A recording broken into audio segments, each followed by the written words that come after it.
welcome to this nice little video where we're going to work on core stability, pelvis stability, and just a little bit of coordination. So let's come to the mat. We are going to need a long band, okay? So this is a light band, but you could use a medium if you wanted to. You just might have your hands a little bit further away. We are also going to need our overball, and we're going to need either a bench, a sofa, or a chair for when we work on our pelvis stability, hamstring, and core connections through this, okay? So we're going to start with our lizard stretch. So we're just going to kind of move our pelvis a little bit, get our lower back lengthening, check that the core is connecting in a nice way, and let's go ahead and get started. So we're going to start with our 4-point kneeling. So I'm going to take my hands down to the floor, and I'm going to lift up this so you can see what's going on with my pelvis a little bit. And I'm going to have my ball over to the side and arms reach. So as I come into 4-point kneeling, I'm going to tuck my toes under today, and we're going to really think about the pelvis doing the movement here. So instead of a traditional cat-cow, where we try to get an even C curve throughout the whole spine, we're going to press the floor away and really exhale, scooping just the pelvis under and then releasing the pelvis back to neutral. So breath in, exhale, scooping just the pelvis under and then releasing.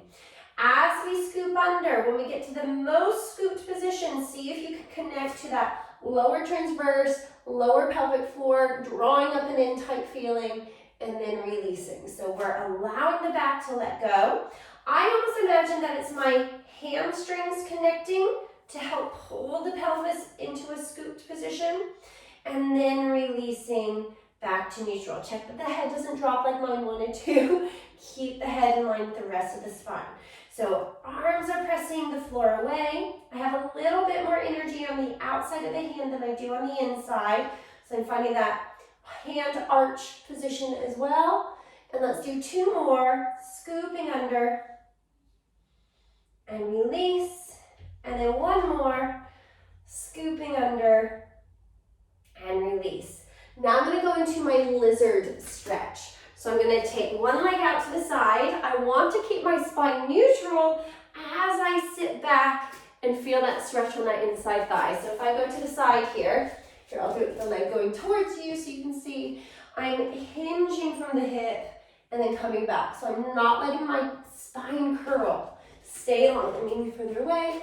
That's it. So I hinge and then pop forward. Breathing in as you go back. Exhale to come forward. That back foot, you can tuck the toe under if you want, or leave it long, whatever feels more comfortable for you. Keep your breath going. I like the inhale and then the exhale. Inhale, exhale. Let's do 2 more. Reaching and forward. Breath in and forward. Let's switch to the other side. I'm just going to go diagonal so you have a different view. Or here, I'll go this way. And then we go again, back and forward. Keep that spine integrity. Do you feel that inside thigh stretching? And again. And press. Sitting back. And 3. And 2. And then last one to come up. So now I'm going to come behind kneeling, and this is where I'm going to use the ball. So I'm going to have this foot open out to the side. This foot is parallel. I'm going to lunge into the leg, and then I'm going to press to come out of it. I'm also going to take the ball over my head, and then I'm going to open up. So I'm getting a nice side expansion. This arm can help you if you feel like you get stuck. So breath in, and then exhale. And reach that ball, and up. Getting that nice side expansion through the body, and then really folding into that hip. If you have the strength to not use the arm, you could reach it across you, and then you'll feel how you get more into that leg doing the work. But if you need a little help, that's fine to keep that hand there and assist in that coming back up. So see which one you prefer or which one you're ready for. And this can change through our monthly cycle. You might find the week before your day one, the first day of your menstrual cycle, that you feel a little weaker and you need a little bit more help, which is totally fine, which is really quite common in that period. Okay, so let's go to the other side. Same thing, so I'm going to practice that stretching into it and then up. And again, I'm going to take that ball, breathing in, exhale as I come up. Breath in, exhale up. Breath in and up. Breathing in, exhale to come back up. Breath in. And again, feels so nice, doesn't it? Use that hand as little as you want to. Remember, you can always take it across. Breathing in, exhale up. Breath in, exhale up and through. Okay, now we're going to do our high kneeling. So we're kind of going through these positionings. So this, remember, we don't want to be tipping our pelvis forward.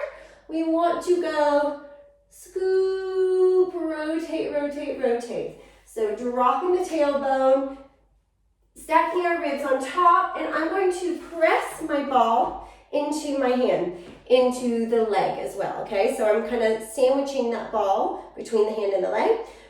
Body proportions, your ball's gonna go into a different place. Mine, I've got quite long arms, so I can get all the way to the knee. If you're more mid-thigh, that's fine as well. And just check that you're stacking your bones, drawing under, and then we're gonna press into that ball. Breath in, release it. Exhale. Feel that lower core connect as well. Breath in. Exhale, press. Breath in. Exhale, press and scoop. Re-energizing. Breath in. Exhale.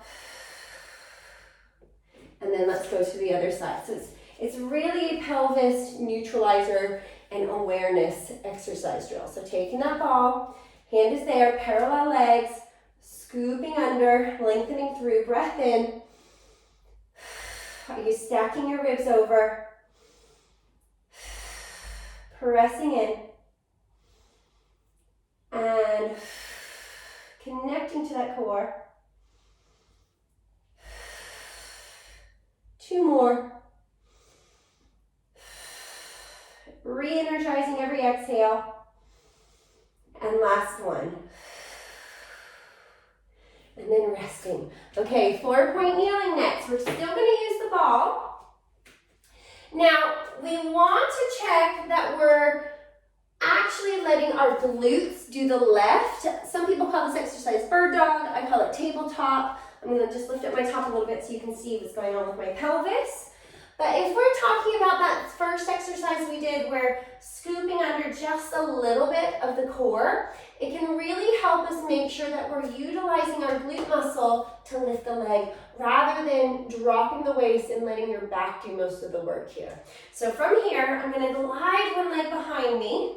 I'm going to scoop under just a little bit and go into a calf stretch. So just rocking under. So I am in a slight posterior scoop. Can you see that? So I'm drawing in that core. I'm not dropping and sticking my bum out and letting my pelvis tip forward.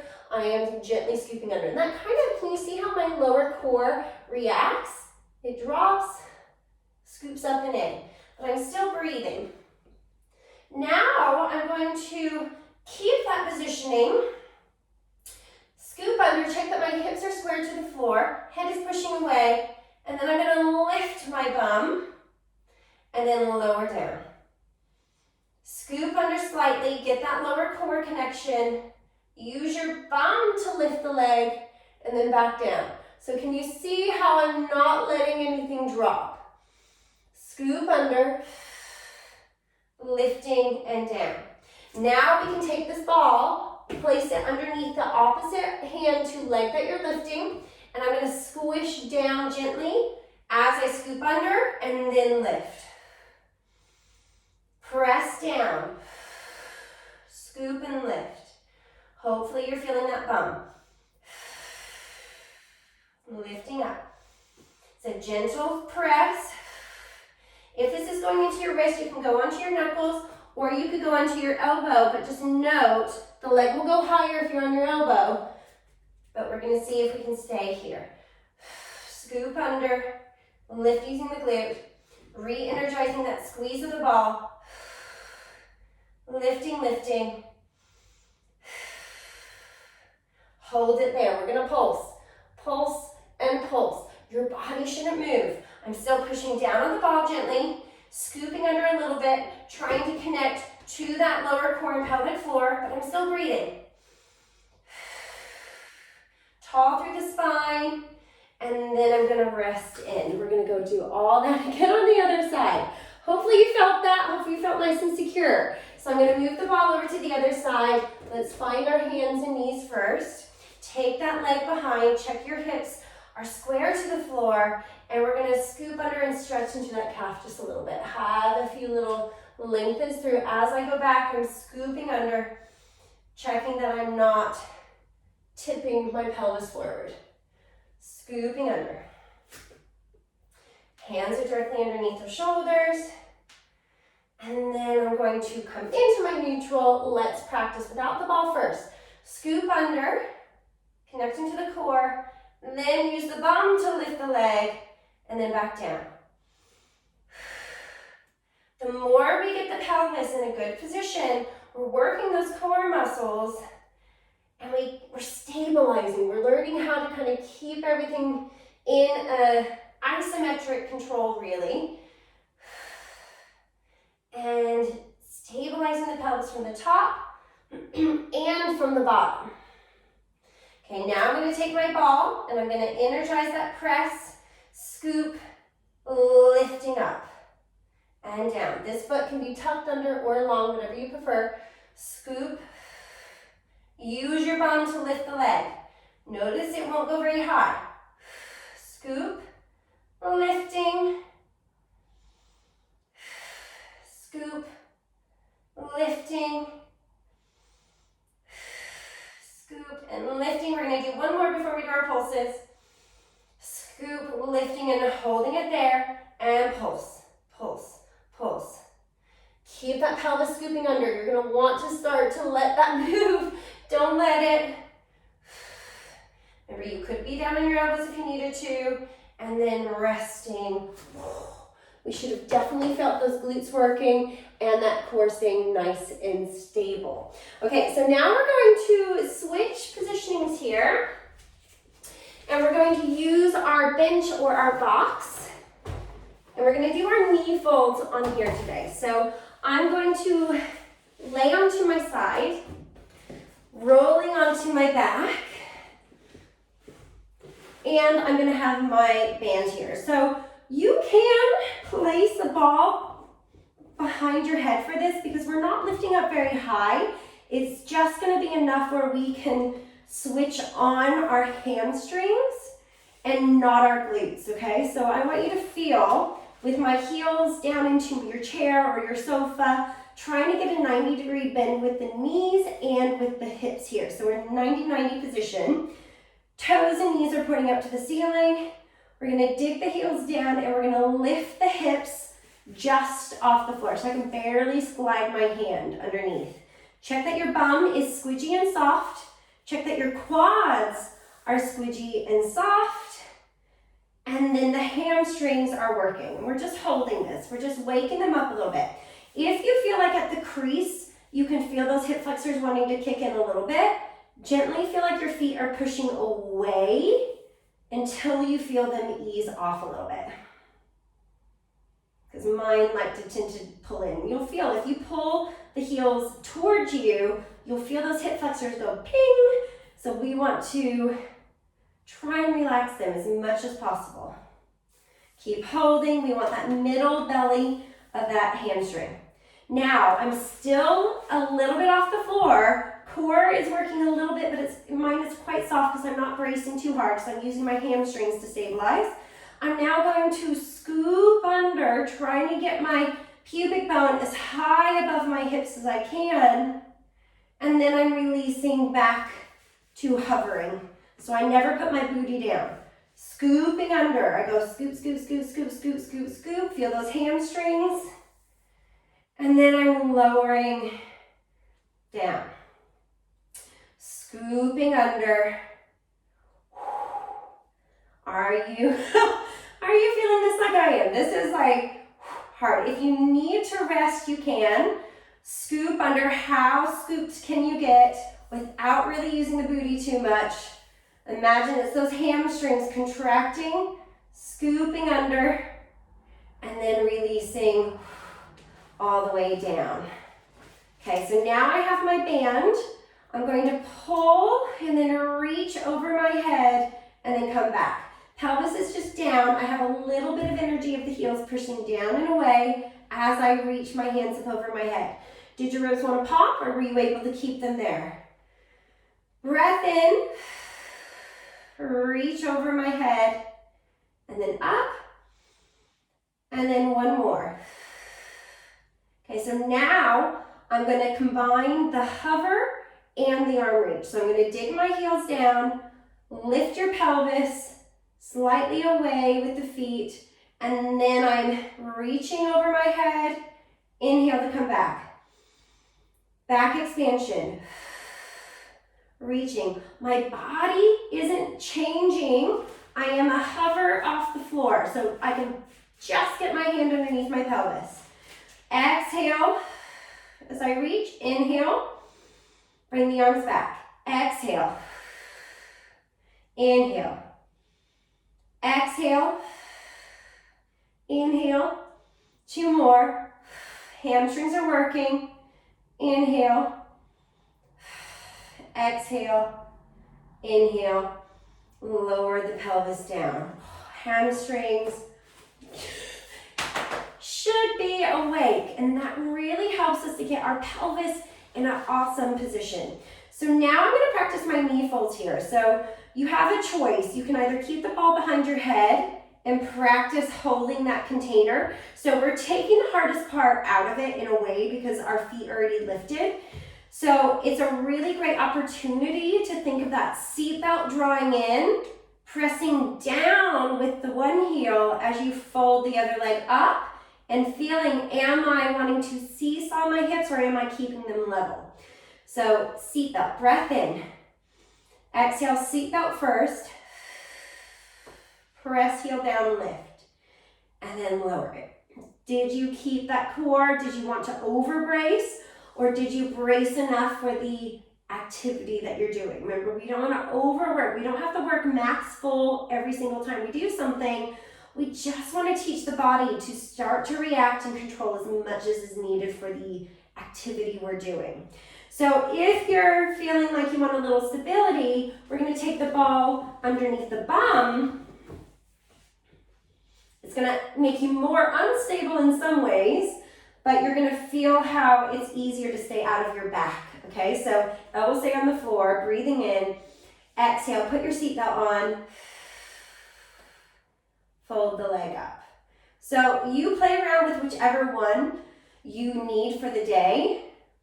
I, again, find with my hormonal cycle, the week before my period, I tend to use the ball underneath my bum. Also, it helps with my avulsion symptoms, anything like that. Like that week before my period, I'm always extra nice to myself. So maybe think about your cycle, how it feels, and then decide on when you want to challenge yourself. Usually day 15, 10 to 15, we're getting really quite strong there, but it's that week before our period that we're usually more tired, a little bit weaker in a way, okay? Not that women are weak, but you know what I mean. So keep playing around with this. Then you can make it harder if you have the ball underneath by lifting the elbows, seeing can you still maintain it. You could even dig in and practice a little leg away. See how that feels. The leg can go higher, it can go a little lower. Obviously, it depends on what you have your foot on. If it's a chair and you're hitting the back of the chair, that might be in the way. And then try the other side. Finding that good connection. And if you're feeling like, yep, this is super easy, I'm quite liking this today. We can take away the box. So I'm just gonna do that real quick. But if you want to keep using the box, sometimes taking that time to really feel super strong and like it's super easy to use the chair in the box can be really helpful as well. So let's lay back down. So either with the ball, why not do it with the ball first? And then as you progress, or if you feel really strong, you can take the ball away, but still thinking of that seat belt idea. So you can even leave your hands there. See how my ribs wanted to flare? Drop them down, have a second, breath in, exhale, seat belt, lift. Breathe in, down. And it's a harder, the lift, this is the hardest point. Putting it up and putting it down. It's that inch off the floor that is the hardest point. So as soon as you go higher, it does become easier, and then back down. So just remember as well with your energy that you don't have to grip and hold and push harder as the leg comes up. If anything, think of the lifting as the hardest point. And then you can kind of relax and balance that leg a little bit more with gentle core connection, and then lowering it back down. Then you can try it without the ball. So I'm just kind of talking you through different ways to play. You can put the ball behind the head to help keep everything lifted. You can even place your hands behind your back to feel a little bit more connected, or put a tea towel underneath the back to see if that alone, keeping that back of that rib cage connected down, helps you feel the front of the core a little bit more. So play with those things. If you have any questions or concerns, do let me know. But just remember, this takes time, particularly if you're under a year postpartum, okay? 9 months to heal, then anything past that is when we start to strengthen. You can still improve from 6 weeks onward, but just remember, it does take 9 months for healing to happen in that postpartum area. So be kind to yourself is what I'm saying. Okay? And then resting down. Rolling over onto your side. Hopefully you enjoyed that nice one, about 20 minutes there. Just little connections, finding that stability, really kind of connecting with where you might find you continue to lose it. So is it the ribs keep popping? Is it one side is flaring more than the other? So we can kind of keep an eye on any of those positionings. And yeah, let me know if you have any questions. All right, have a good day. Bye.